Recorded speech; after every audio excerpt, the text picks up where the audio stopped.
يا رب العالمين. الله الله صل على طه الأمين. الله الله في كل وقت وحين.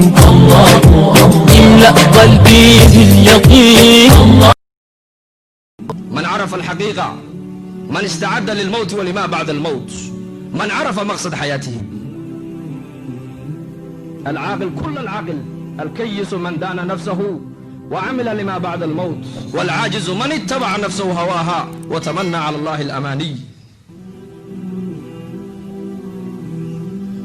قفك عاقلك لا بدن ماها، قفك الدنيا الرصد ماها. الدنيا دار من لا دار له بالنبي عليه الصلاة والسلام. الدنيا waxay daar u tahay ninkaan aakhirad daar ku lahayn. ومال من لا مال له dhaqaalahana adduunyadu wuxuu dhaqaalo u yahay ninkaan dhaqaalo aakhiro ku lahayn.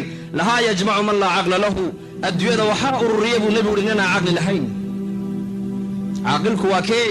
waa ninka garta wixii adduunya kii keenay, waa ninka garta kii keenay iyo wuxuu u keenay iyo meesha loo socdo. man akyasu nnaasi wa akramu nnaasi yaa rasuula allah. masaajidkii nebiga calayhi salaatu wasalaam buu nin soo galay, nin acraabi oo reer miya. markaasuu su-aasha nebiga u jeediyey, yaa rasuul allah, dadka ninkee baa ugu caqli badan uguna sharaf badan buu ka yidhi. umaba dheeraane wuxuu yidhi, akharuhum lilmowti dikraa wa ashadduhum isticdaadan lahu ulaa'ika hum alakyaas dahabuu bisharafi addunya wa karaamati alaakhira. dadka waxaa ugu caqli badan uguna sharaf badan kuwa inta badan geerida iyo aakhira xasuusanaya, maalinba maalinta ka dambaysana saayida aakhira ziyaadsanaya. kuwaasaa cuqaala buu nebigu yidhi, sharaftii adduunyada iyo karaamadda aakhirana kuwaasaa la tegey buu yidhi.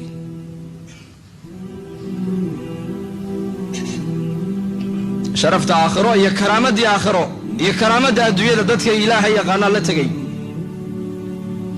dadka meeshay ka yimaadeen iyo meeshay u socdaan u kala caddahay baa yaqaanaa.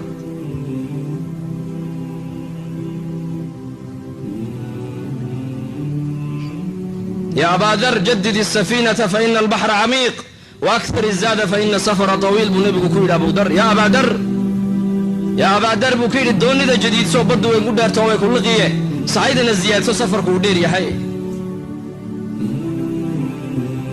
حكود دجن ولالك يا مسلم كو شو وقتي وحالك يا إلهي أوجي هاي. حكو قناعة في الدين لما في الدين لما أقوله قناعة في الدنيا بالله أقول يا طاعتي عبادتي هي دينتي انت هيستو ولغا كو قنعن. اما ادويدي كسبغا يا ارزاقدا انت الهي كسيه كو قنع تاسا مستحب قول جدي. وابا در ازهد امتي واعبدها بالنبي قولي وانك امديده ugu zaahidsan ugu cibaado badan. man arada an yandura ila Isa ibn Maryam falyandur ila Abi Dar buu nabigu yidhi. ninkii doonaya nabi Ciise inuu arko Aba Dar al-Ghifaari ha arka buu yidhi. zuhdigiisa iyo sidoo adduunyada uga zaahiday kaasaa nebigu dardaaranka soo mariyuu leeyahay, abaadarrow doonnida jadiidso, iimaanka jadiidso, qalbigaaga adduunyada kala dagaalam, qalbigaaga cadamada maxabada lacagta kala dagaalam. baddu way ku liqi haddii kale, shahwaad iyo khaflad baa adduunyada lagu sheeriyo way ku liqi haddii kale. wa akthar izaada fa ina asafara tawiil. saa'idana ziyaadso safarku uu dheer yahay buu ka yidhi Abu Dar, safarku uu dheer yahay. sayidina Abaa Hurayra radia allahu canhu ayaa sankaraadkii ooyey. markaasaa lagu yidhi Abaa Hurayra maxaa loo ooyeysaa? saaxibu rasuulillaahi baa tahee. wuxuu yidhi abkii liqillati zaadi wa bucda safarii. sahaydaan wata yarideeda iyo safarkay sugaya islahayn buu yidhi. hada Abu Dar.